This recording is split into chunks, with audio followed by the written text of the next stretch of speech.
The Secrets of Star Trek is brought to you by the StarQuest Production Network and is made possible by our many generous patrons. If you'd like to support the podcast, please visit sqpn.com/give. You're listening to The Secrets of Star Trek episode number 42. Captain to bridge. Spock here. Make it so. Surrender is not an option. Attention crew of the Enterprise, this is James Kirk. We are all explorers, driven to know what's over the horizon, what's beyond our own shores. We would have helped you get home if you had asked. That's who Starfleet is. Hi, I'm Don Bettinelli, and you're listening to The Secrets of Star Trek, where we discuss the hidden layers and deeper meanings found in all the Star Trek TV series, movies, and more. And someday, yes, we will talk about Star Trek V. We'll do everything. But today we're discussing people like that. They might stop listening. I actually saw a really good discussion of why the opening scenes of Star Trek V are really good. I'll have to make a bookmark of that one. Opening scenes. Yes, that's the key. Exactly. Be that as it may, which is a whole other topic. Today we're discussing Star Trek Discovery's latest episode, Perpetual Infinity, which, as I just said before we started recording, it's kind of oxymoronic. Yeah, it's twice as good as regular Infinity because it's perpetual. Joining me today on the panel, as you've already heard, are Father Corey Stika. Hi, Father Corey. How's it going, Dom? Very well. And Jimmy Aiken. Hi, Jimmy. Howdy, Dom. So people remember to like The Secrets of Star Trek on Facebook, where our Facebook page is facebook.com/StarQuestMedia. Retweet us on Twitter, where we're at SQPN.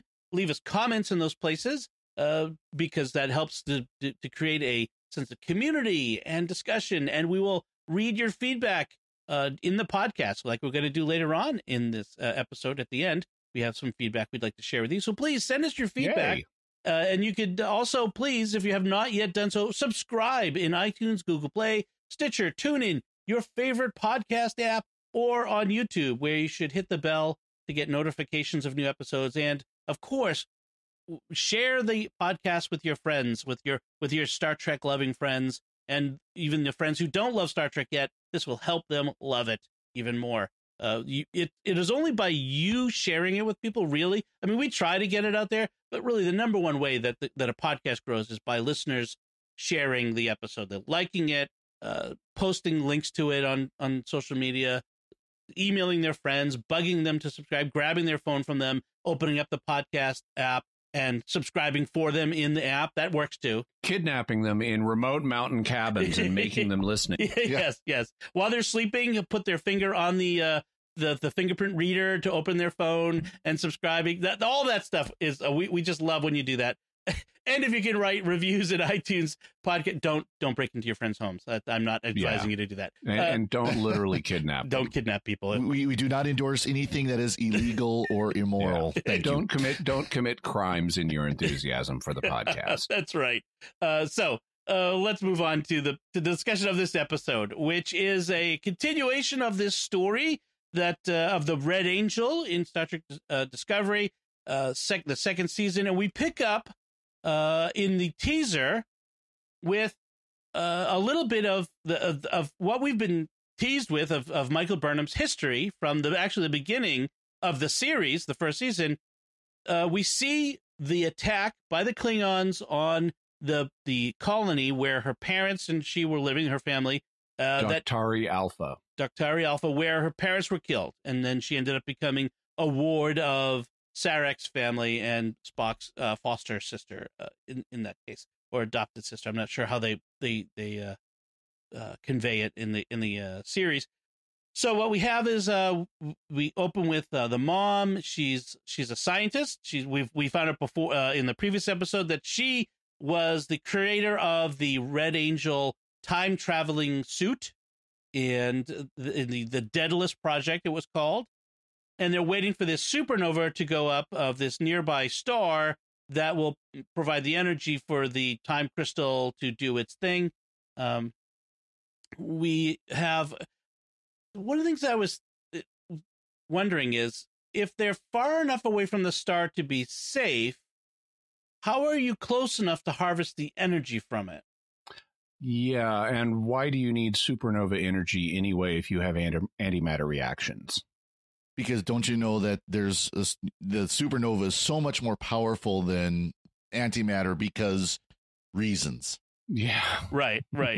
So Michael's mom. Go ahead. By the way, a couple of notes about this place. So the planet they're at is a Vulcan science colony or something on this place called Daktari Alpha. And they spell it like the word doctor with an I on the end of it. Daktari. With an A and an I. Yeah, okay. But I can't help but wonder if this is an allusion to a TV show that was on opposite the original Star Trek called Daktari. It was a family drama show set in Africa, and Daktari is Swahili for the word doctor. And I know this was a popular show at the time, and it was on the same, it was like 1966 to 1969, the same years. And I can't help wondering if this Daktari Alpha is a tribute to that somehow. How is it spelled? Like D-O-C-T-O? No, D-A-K-T-A-R-I. But it's a loan word in Swahili for the, Latin English word doctor. Wow. I can't imagine that that's coincidence. Or at least it seems really close. And especially since like Michael and her family are of African descent, I just can't help but wondering, is there some connection there? I mean, at least connection to the Swahili word, maybe. Yeah. Also, the actress who's playing young Michael Burnham is clearly more than 10 years old. Yes.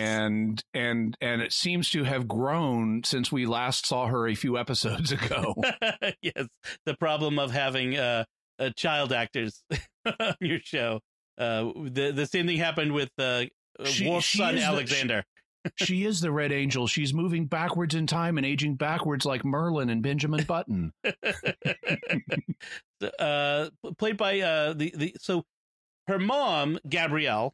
It took me a while to remember what this is played by Sonia Sohn. I think is how you pronounce it. She's been she was on The Wire. You may if you watched The Wire, she was on that. And she's done some other things as well.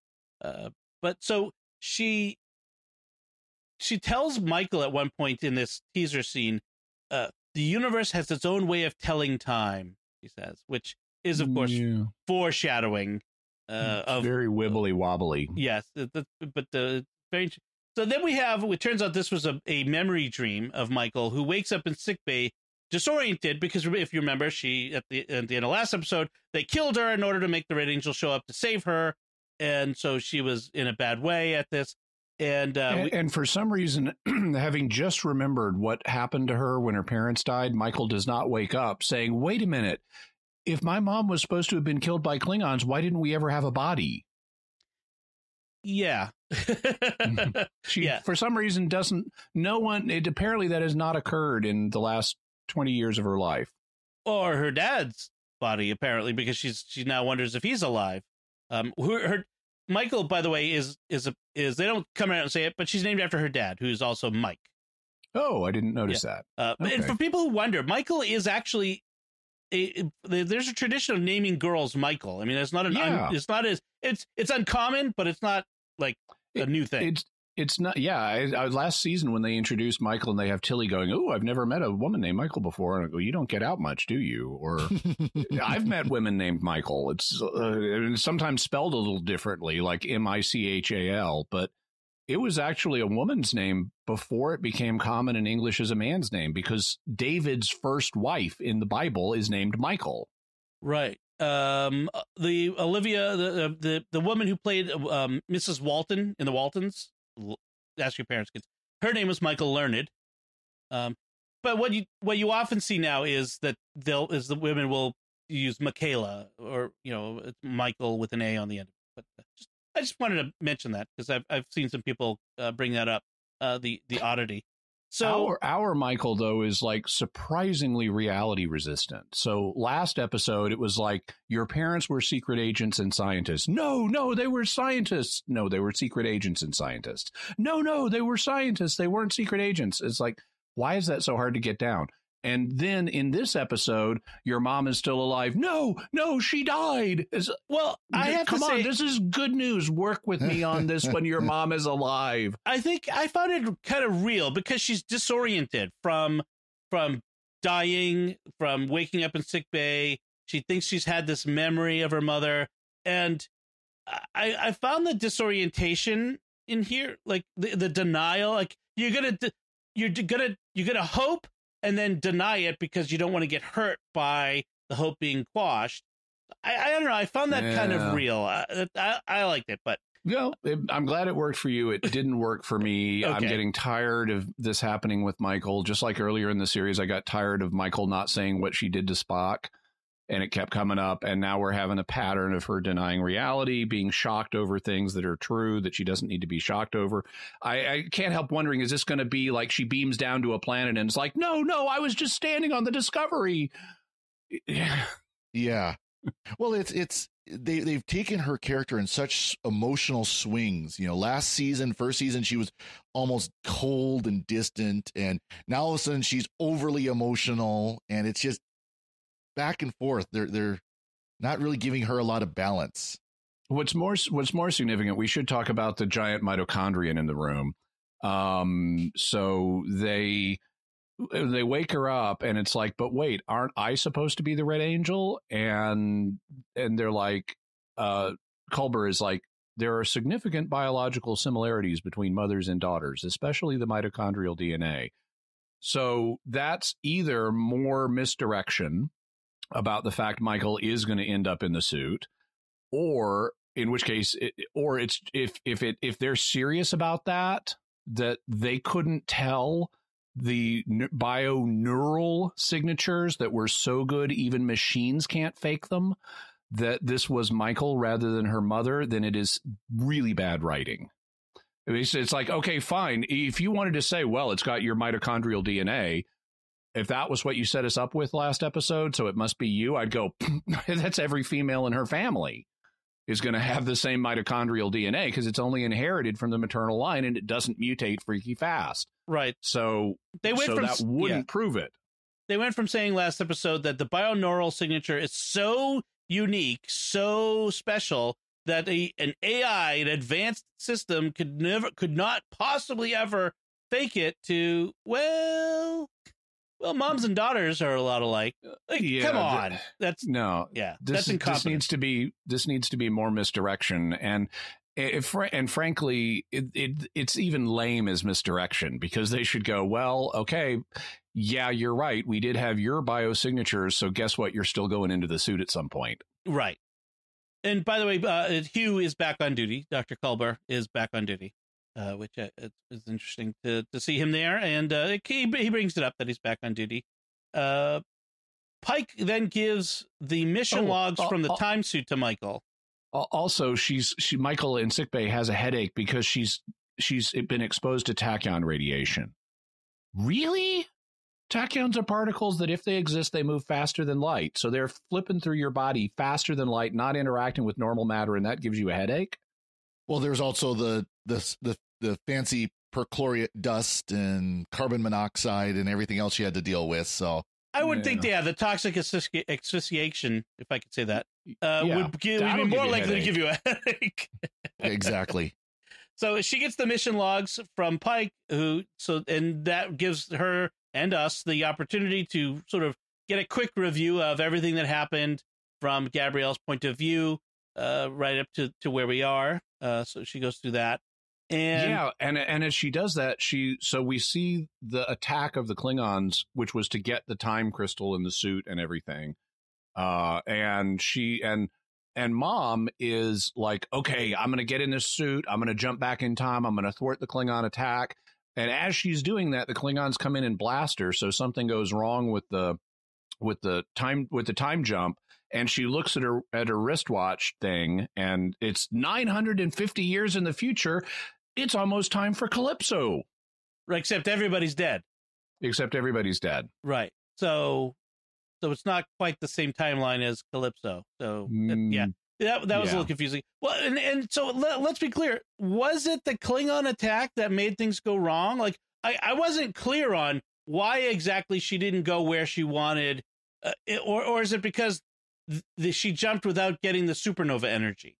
Because the TARDIS navigation circuit was faulty. Oh, I mean, I think that's one case where you could really headcanon this. Either you could say that the blaster energy, the energy from the Klingons disruptor, I guess, caused the suit to malfunction and send her to the future. You could say that the time crystal actually came from 950 years in the future. You know, I think there's a lot of headcanoning that could go on there, but I didn't think it was clear within the episode itself why she ended up there. I just assumed because she was blasted at the moment of transport.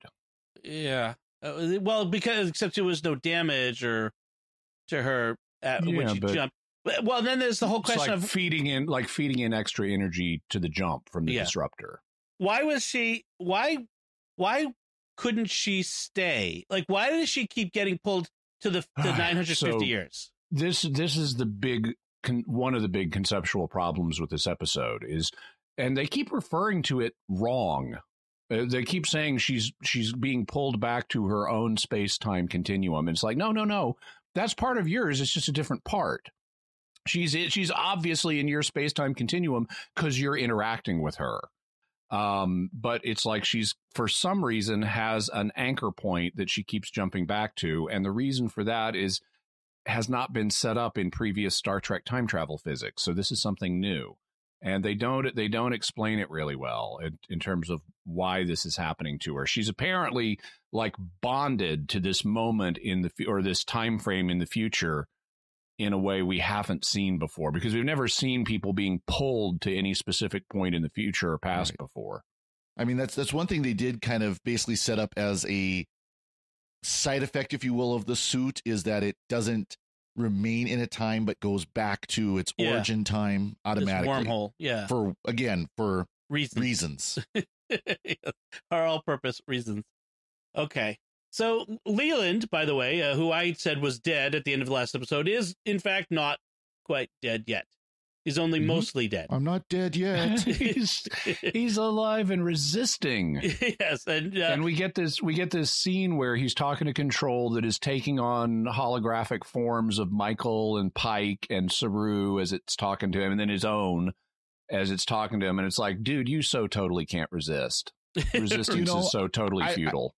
I will say, though, those actors did such a good job as the holograms, especially Anson Mount, just having that dead look. Yes, that flat affect that they provide to it.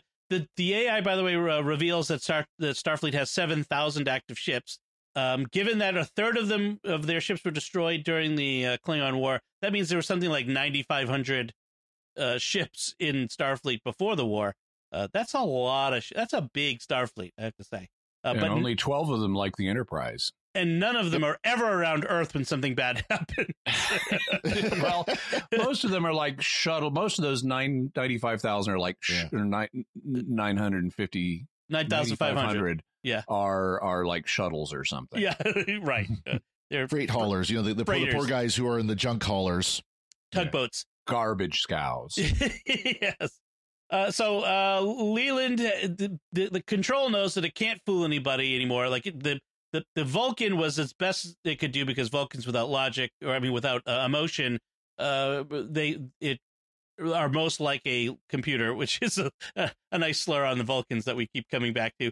But even that doesn't work. Compliment. Yeah. So he needs Leland's body and apparently brain to give the AI the human nuance to cross the uncanny valley, which even then it doesn't manage quite do. Then you have, so it injects nanotechnology into his bloodstream, which was really effectively creepy in the way it took over. And his veins in his forehead in his temples turn dark, in his eyes, it's very creepy. Yeah, that was pretty wild. It has been pointed out that that what happens to Leland in this is very much like movie era Borg infection. And if you look at the nanobots that it's injecting into him, they have the same green-black color scheme that Borg things do. That's true. And his veins then turn the same colors as what Borgs do. And this is accomplishing the same effect as what Borgs do. So it has been proposed this may be tied into the origin of the Borg. Now, we know the Borg have been around since at least the 1400s, which was almost 1,000 years before this. But guess what? We've got technology that can jump you almost 1,000 years in play. So I don't know, maybe. I kind of doubt it, but it does fit if they want to go in that direction. That would be an interesting play for them to make this a Borg origin story. It would explain why so many of the Borg look like Starfleet races, Federation races. So then we have this scene where Saru and Pike and others are talking about what do we do with Gabriele Burnham, Michael's mom, Gabriele. Saru says something about so there's these gravity disturbances on the planet, which is related to her Gabriele being pulled back to the future. And Saru talks about, did he say Newton's third law of motion or Hinton's third law of motion? I thought he said I thought it Newton. was Newton's second. Okay, maybe No, I have the number wrong. He said second, but I thought he said third. I mean, Newton's third, but Oh, it might have been Newton's third until he says that's my second favorite law of physics. yes, Yeah. Okay, so for some reason I thought he said Hinton, and I'm like, who's Hinton? But well, okay. I would be nice if they did. It's because not every reference to a figure should be someone we recognize from our time. Well, right. Well, Saru's about to do it again in a in a soon to come scene. So the AI Leland comes out of his ready room, all ready to go, and confronts Giorgio and Tyler. Do I want to mention here where I just realized I didn't say anything about the.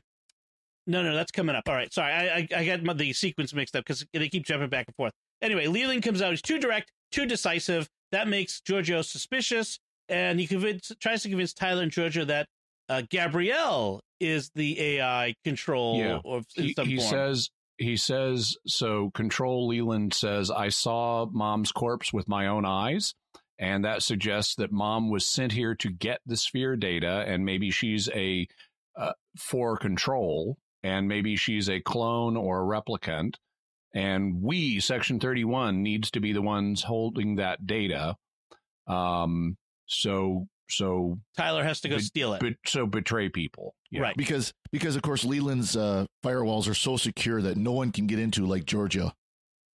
Right.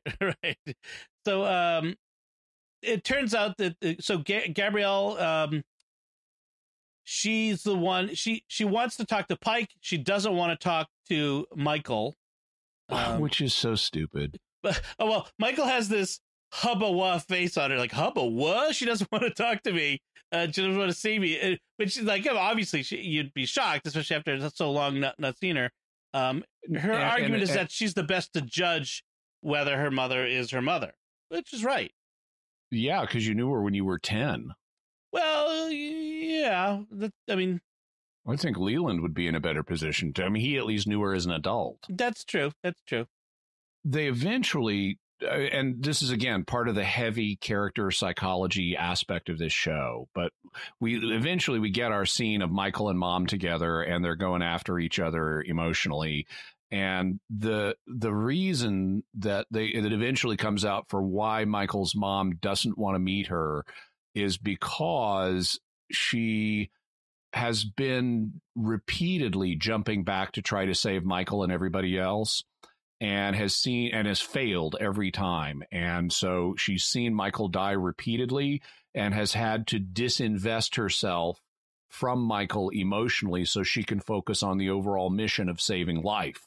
And consequently, she doesn't want the emotional entanglements of getting together with her daughter as a kind of self-protection mechanism, because she doesn't want to rebond and have that as a distraction while she's trying to save everybody. Of course, there's a flaw in that writing, which is the whole reason she's actually imprisoned in the containment field is because she came to save her daughter. Yeah. and then she's been coming to save her daughter in multiple instances. Yeah. This is another big writing problem with this episode, because Pike is all of a sudden, we need to establish trust if we're going to get any answers by talking to Mom. And it's like, dude, why didn't you trust the angel last episode when you thought it was future Michael? Right. If it's future Mom, what's the difference? If suddenly you think you need to trust them and start a dialogue instead of trapping them? Right. And so now we can't let Mom out because she'll get sucked back into the future. That's we've established a new rule here. One of the things Gabrielle does tell Michael when she shows up is people think time is fragile, precious, beautiful, sand in an hourglass, all that, but it's not. Time is savage. It always wins. So this, and she kind of means what between her and Michael is meaningless. And Michael rejects it, says, no, you and me here now matter. I thought it was an interesting character moment there where she's trying to break through this wall that Gabrielle has built up. I still like the portrayal of time as wibbly wobbly rather than harsh. Exactly. So apparently the movement of people from Earth to Terralisium, remember I brought that up last time, why would Michael have done that? It was Gabrielle experimenting to see if time could be changed. And so that was the thing that told her that it could be changed. The sphere showing up was her putting the sphere in Discovery's path to keep the data safe for control. I'm not. There's a problem with this, though, is why not destroy the data? Just destroy it. Yeah, let the sphere, put the sphere somewhere it can't dump its data on somebody, and then no one will have its data.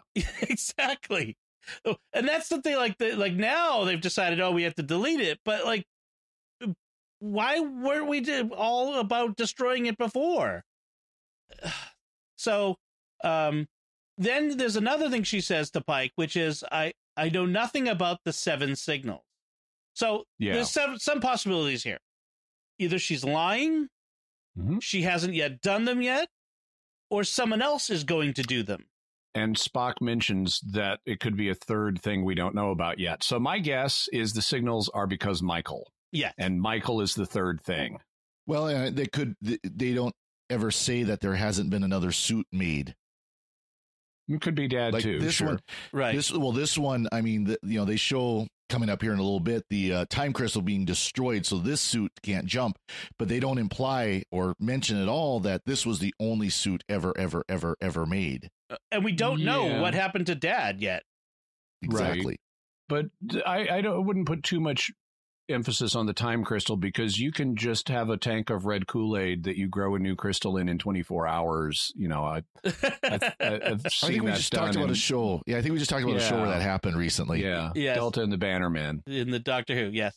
If we're going to be talking about time, we're going to be talking about Doctor Who as well. So get used to it, folks. She tells them that time is a living thing with will and gravity. Will and gravity. I don't understand that was a sitcom, wasn't it? Will and Gravity? Yes. Yeah, exactly. Yes. I was just thinking the same thing. She then dismisses Pike as insignificant and arrogantly says that until he's willing to do exactly as she says, she has nothing more to say to him, which is just kind of like... She is like so catty with Pike. I mean, the first thing she says to him is, I could say more about your future, but you won't like it. Yeah. And he says the best possible thing at that moment. We're not here to talk about me. Yes. So they decide or she tells them that deleting the sphere data is the best thing at this point. Finally, someone's talking sense. Saru objects that deleting the sphere data is tantamount to burning the library at Alexandria or destroying the Biblioteca Corviniana, which is actually not a Star Trek thing. It's actually a real thing. It was a 15th century library of King Matthias of Hungary, which was destroyed by the Ottomans, and it was well known as an extensive, big library. The loss was a huge loss to human knowledge. So again, Saru makes references to 2 Earth events. Things. Apparently, bad destructions of libraries only happened on Earth. So. Well, if he mentioned the destruction of the great Kaminar paper brain, no one would get the reference. So. Right. Well, they usually make one reference to something well known on Earth and another reference to some future thing that nobody knows, but through context, we guess it's the same thing. I'm surprised they didn't have something, like emotion dampening Vulcan or something like that. Yes, the Sarek Library of Time, whatever, something. Yes. So then they can't delete the archive because the archive itself has an AI in it that protects it. It's like the greatest firewall ever. I want it to protect me from pop-ups and phishing attempts on my Mac. They apparently downloaded an alien IA into the ship's computer. Oops. Yeah. That's a bad idea generally. They need to update their Sophos spyware. Yeah, there's spyware. So then we have Box. He's reviewing the mission logs himself, and he sees where Gabriele says that Spock, his Vulcan logic training and human emotions give him the psychological bounds to comprehend her existence, and his dyslexia allows him to process the effects of temporal dysplasia. So, Jimmy, what do you feel about this? This is ridiculous. This is, okay, another huge writing problem with this, okay? Spock is the only one who can perceive her. We've been having other people look at her all this time. Why doesn't she just talk to them like she's talking to them now if she needs them to understand her? Why, if she can't talk for some reason, hand them a note? What is it? You need this balance of logic and emotion that only Spock has in order to be able to perceive or understand her. No, lady, we've been doing time travel plots for ages. I'm just a viewer of Star Trek. I'm just a normal human being. I comprehended her existence right from the beginning. I'm not sure what the problem is. Yeah, that's kind of insulting your audience a little bit. Like, if Spock is vital, then make a reason for him being vital that actually makes sense. Spend a few minutes fixing the writing on that. That is a flaw here. I wonder if this was almost kind of trying to patch we've made this most beloved character look really, really bad because, he went completely insane and has, learning disabilities and stuff. So let's make all that a good thing and, the best thing that this character has. Yeah, well, then make it make sense. They exactly. What the one thing they've done is they've said dyslexia is not a failing, which Spock says, my human failing. And it's actually a strength that could save the galaxy. It's just simply a different way of perceiving reality from neurotypical folks. And so, as a message, if you're going to have a message, that's not a bad message, especially for kids. And so that part I'm okay with. Like, Spock is, like, we've talked about this before. Spock is one of the most beloved characters, and he has this condition that a lot of kids struggle with. I think that's great. That we can have that. That's fine. I'm okay with that. But this bit about the not comprehending Gabrielle's existence is silly. Also, the dyslexia is a different way of perceiving. It's not that different. I mean, I have dyslexia. I can read. You can overcome this. Right. So Tyler decides he's not going to copy the data under orders from Leland, which very quickly relents. It this subordinate is being disobedient, a huge disobedience. And so, but he just, okay, whatever. Control is smart enough. It's like, okay, encountering resistance here, switch to the other circuit. Giorgio, I need you to do something for me. So then Michael's going to, at this point, finally, we have to have Michael confront her mom. This is the only way, I suppose. So, and they've also decided that they're going to send the copy of the data in the suit to the future. Oh, well, no, that's coming up. Comes up. All right, let's do that in a second. But let's talk about her. Like, as she's beaming down, Spock quotes Hamlet to her. He says, "Time is out of joint. Oh, cursed spite, that I was born to set it right." That is a quotation from Shakespeare's Hamlet. That the context of that is Hamlet says this after learning from the ghost of his father that his father was murdered by his brother Claudius, and so Hamlet is cursing the weight of the obligation placed upon him, and so to achieve justice for his father, which he ultimately fails at. Right. Well, succeeds, but dies himself, along with exterminating everyone that we know of in the royal family of Denmark, thus causing a succession crisis and probably a civil war. Right. So not good. That's not good news for Michael. But so so in this case, Gabrielle is like a ghost murdered by the Klingons, come back to place an obligation on Michael.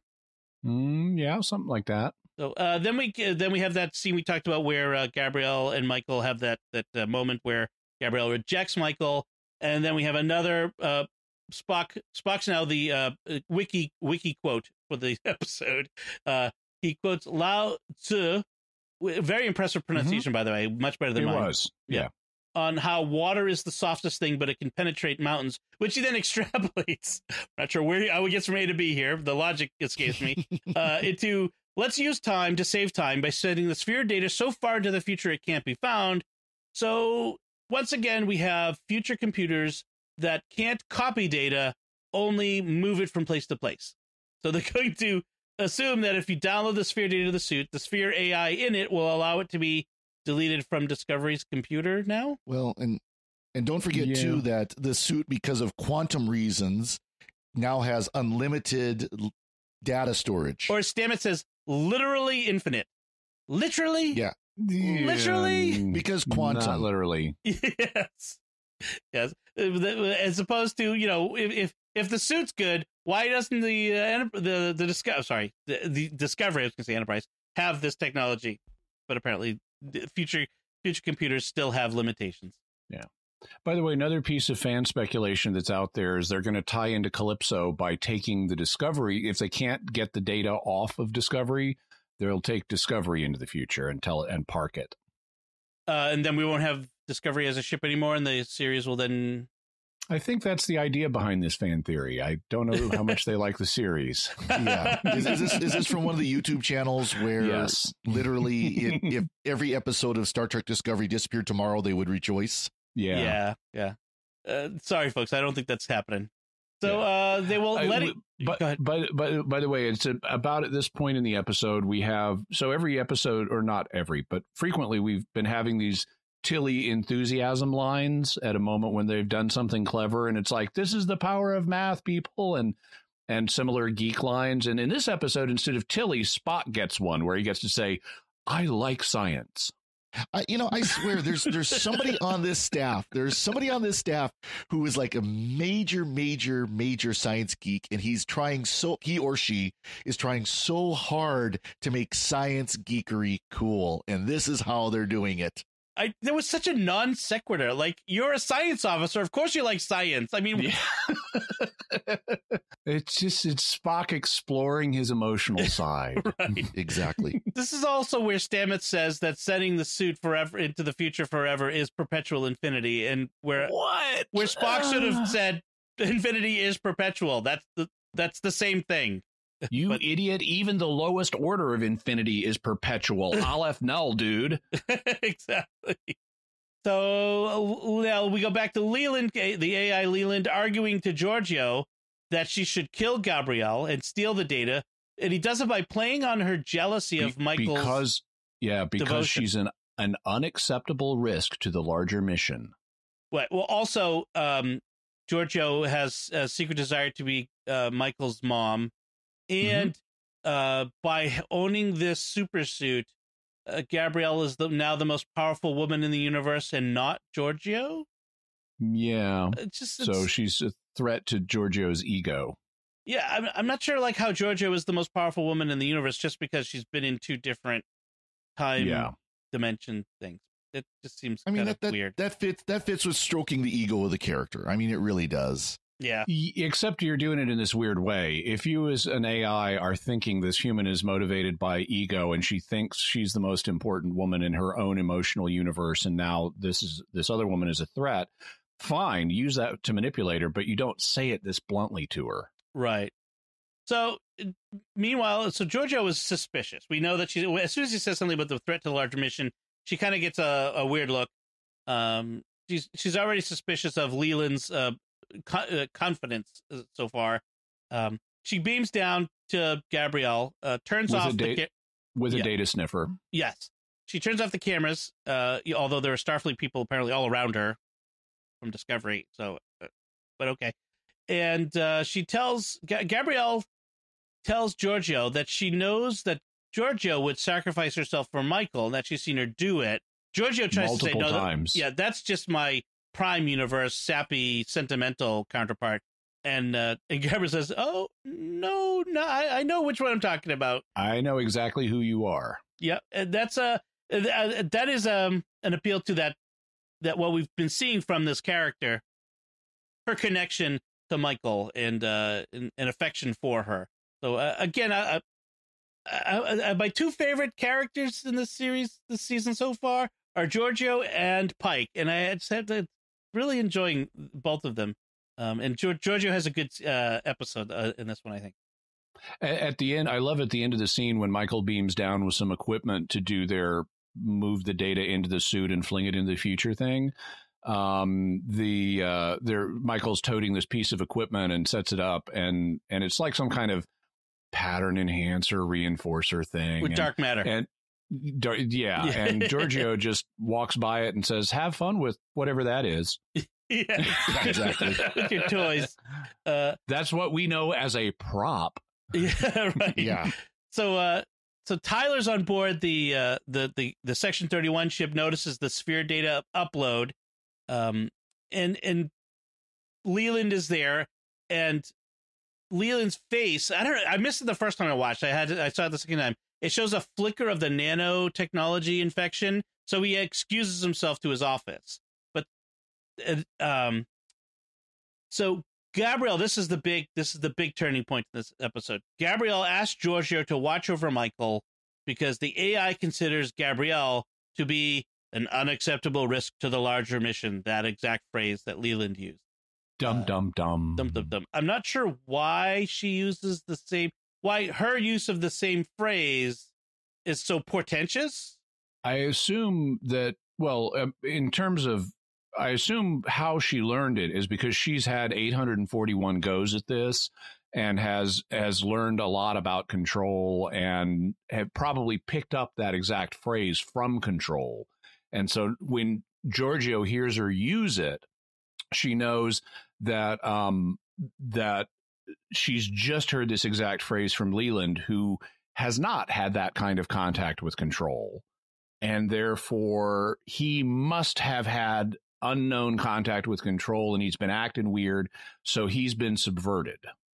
Right. That's kind of my impression as well. Is it was kind of like a, how did you know that he just said that type of moment? Right. Okay. So at this point, Giorgio contacts Tyler with her suspicions about Leland, and then she threatens to hunt him down and kill him if he betrays her. Who do you think you're talking to? I've already died before. Yeah, at least this time I'd have time to enjoy the scenery. I like that line. That was a good one. That was good. Then Michael beams down, and she tells her mom that they're using these dark matter pattern enhancers to pull her out of the space-time flux with the and put her in our space-time. It's like she's sitting right there. and then to beam the data into the suit and send the suit into the future. And then there's this emotional moment where her mom reveals that she's watched Michael her whole life growing up and all these significant moments that we get to see. And during this emotional connection between Michael and Gabriele, Giorgio turns off the data transfer. And Michael is reality denying once again. It's like, how could you possibly see that? And I'm going, stealth technology, time traveler, surveillance, spy cam. I was gonna say she's got her little arm-mounted spy cam. She could have just had one of them hovering, somewhere out of sight. I want those drones. Which were an effective, actually, plot device because it allows us to see Gabriele in her mission logs from a third-party perspective, which was much more useful. One thing we didn't mention is she apparently in the future has a base that Control can't find because it has no pre-existing technology. So Control's apparently hunting down people based on technology. And I thought she said something about Terralisium in that connection. I may have misunderstood that, but I was going, well, if you're hiding the people on Terralisium because they don't have tech, they kind of messed that one up for you. I don't remember her saying that, but that doesn't mean it didn't. I may have misunderstood it or something. Yeah, no, she did say something to the extent of that she had set up on a Class M planet where there was no existing tech, so Control couldn't find her. Right, I do remember that part. maybe the definition of tech, though, is the level of tech that they had on Terra Elysium was way too low for Control to have any contact with, because they only had that one transmitter device. Yeah. You know. So Tyler confronts the Leland AI, walks in and sees Leland indisposed with his face open. And while he's regenerating. Nanobots, whatever, going all over. He manages to stab Tyler in the gut, who has the presence of mind to call Discovery and say Leland before he collapses. Leland beams down. All you need. Yeah, exactly. Leland. Rosebud. Leland beams down, starts killing everybody. I wonder if we're going to have... Trying to. He's not very successful at it. He kills all the red shirts. I wonder if we're going to have memorial services for all of them. I'm guessing not. Only for the important officers. Yeah. Now in Discovery, are they copper shirts or whatever the color is on their armbands? Yeah, I know. We need red shirts. Come on, Star Trek. He destroys the time crystal in the suit and injures Michael. But Giorgio gives him a royal butt kicking. Which is we get this fun. nice Giorgio Leland battle where Michelle Yeoh gets to use her moves, and it was really fun. That was fun. Yeah. Again, Michelle Yeoh was awesome. Michael, and of course, the solution here is we have to destroy the containment device, and all of us who happen to still be alive, except for Giorgio, who is distracting Leland, we all have to participate in shooting it, which means Michael has to participate in sending her mother back into time exile again, because for emotional reasons. I will find you. I have heard that line so many times. I am tired of it. Yeah. They beam up the 4 survivors and the torpedo the base.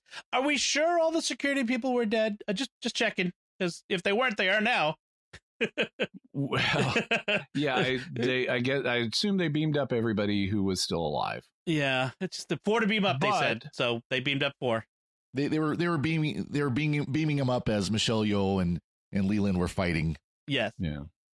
Unfortunately, Leland also gets away and beamed to the Section 31 ship, and has an untraceable warp drive and no name. It's always just the Section 31 ship. I mean, it should be the Obsidian or something. It has a number. I think it's NC91A or something like that. I think is NCIA 93 is the call sign. Okay, great. But if you're working on that ship, you're going to want to say something else besides its registry number. You're going to want to say the Obsidian or the Darkwing or the Spy Master or whatever you want to call it. I think it's a little, I mean, if you call it the Spy Master, people got to figure out what it is.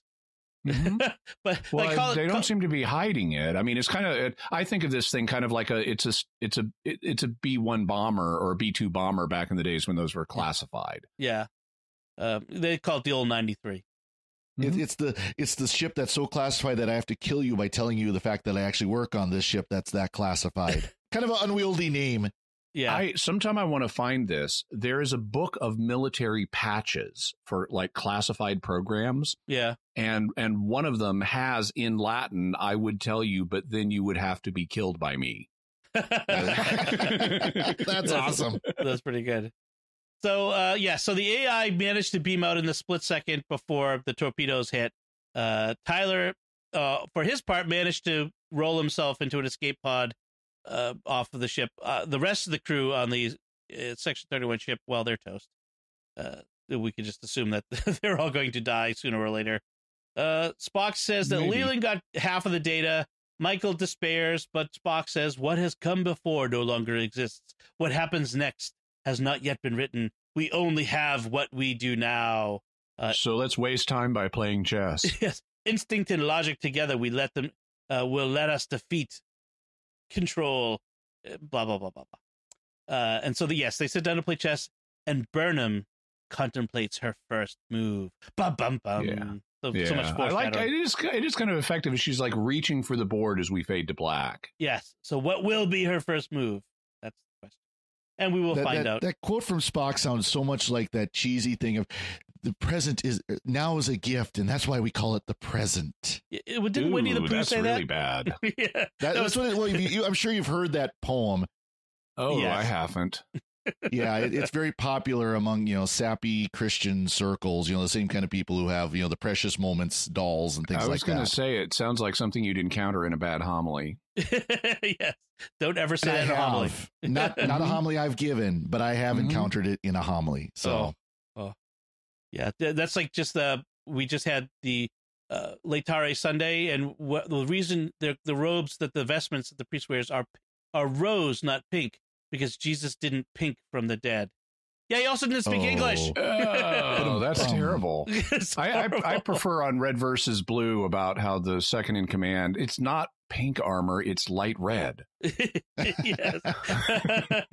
It's salmon. No. Salmon. Not any better. Not any better. All right. So any more notes on this episode from either of you?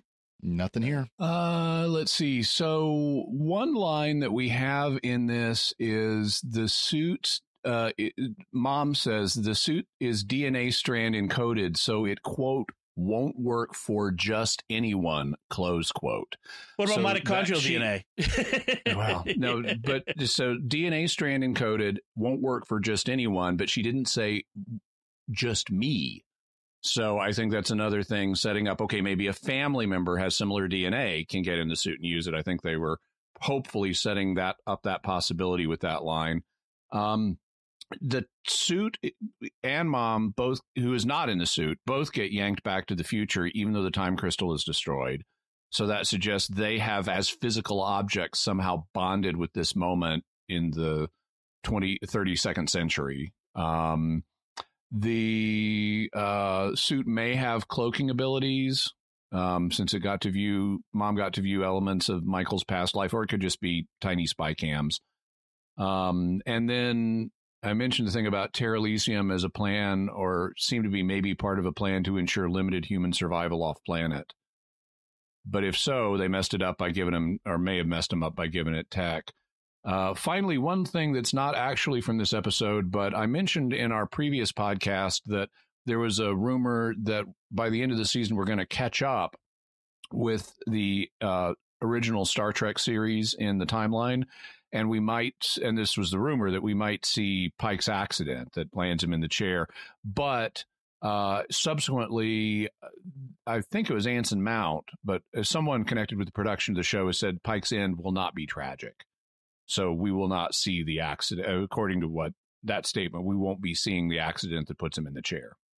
Well, and Gabriele did say that he was going back to the Enterprise after his time on Discovery was done. Right. Mm-hmm. So just a little bit of feedback. We have an email from listener John Scrivo, who has a couple thoughts on season 2. It says, is the exploration of religion brought up early in the season a lost theme by this point?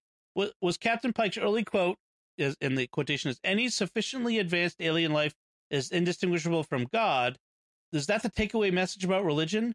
The religion shown, that the Terra Elysium colony and Kaminar, seem to have been portrayed as fraudulent.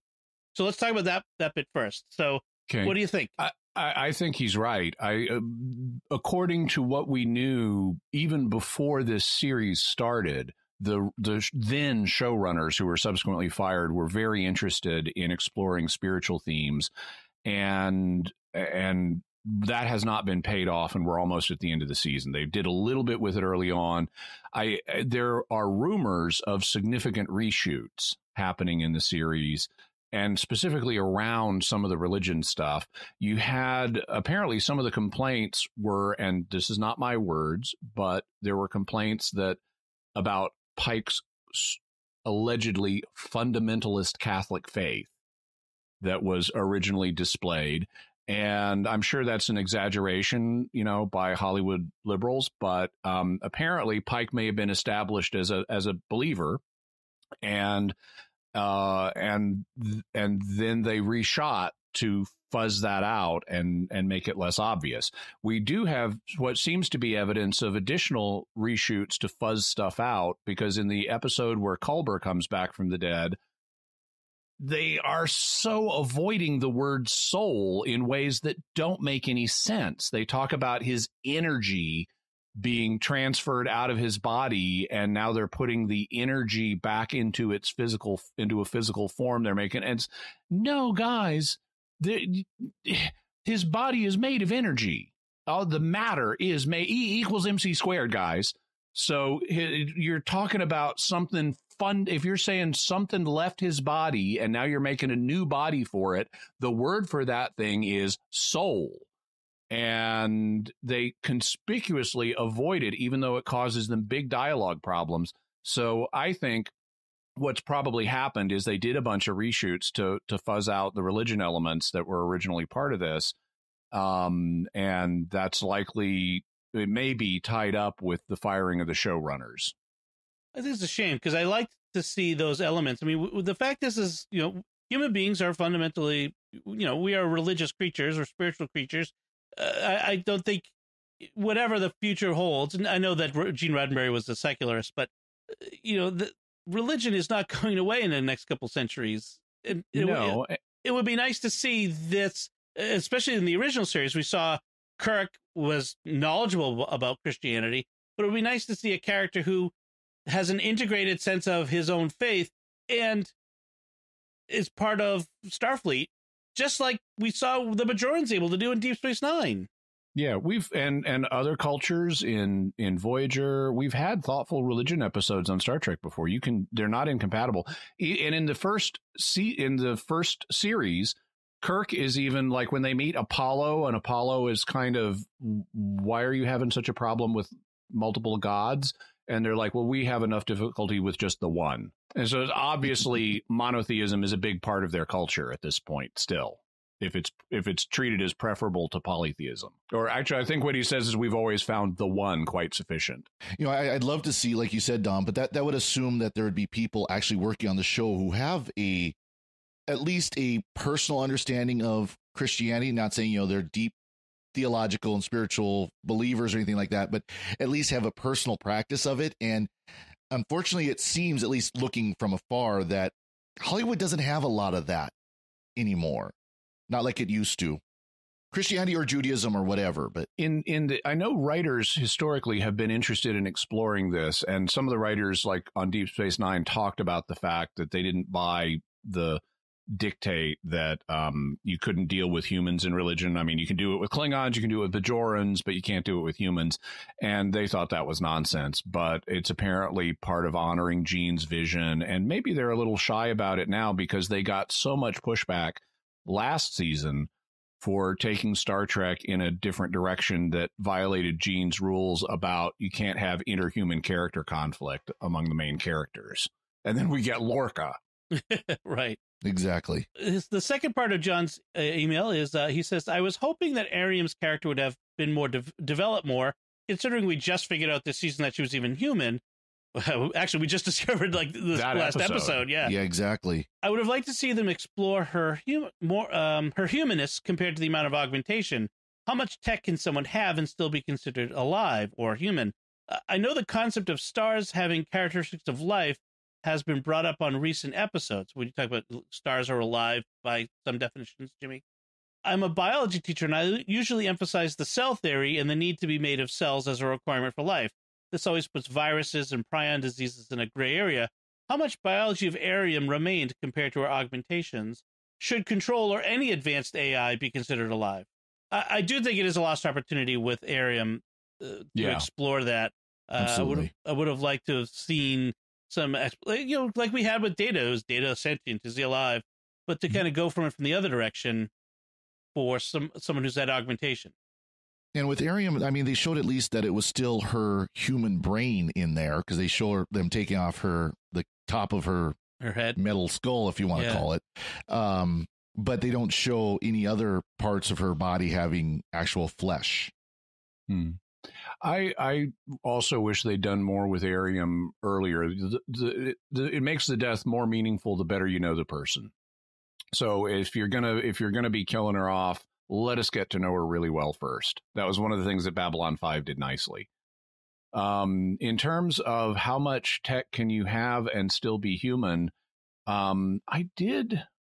just recently I encountered something where I covered that. I think it may have been in the 5th Friday Weird Question show that we just did on Mysterious World. I think I talked about that there.